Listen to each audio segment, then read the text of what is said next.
makeup technicians in Sydney.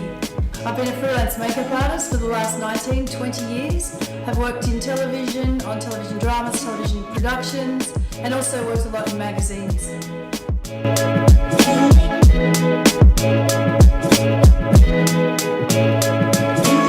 So working on set, I noticed that working behind the scenes in the makeup room to then working or going out on the set is totally different lighting. And that's why I found that Aurora Spectrum light perfect to use in my makeup room or while I'm shooting. I can definitely see the Aurora light being an essential part of every makeup artist's kit.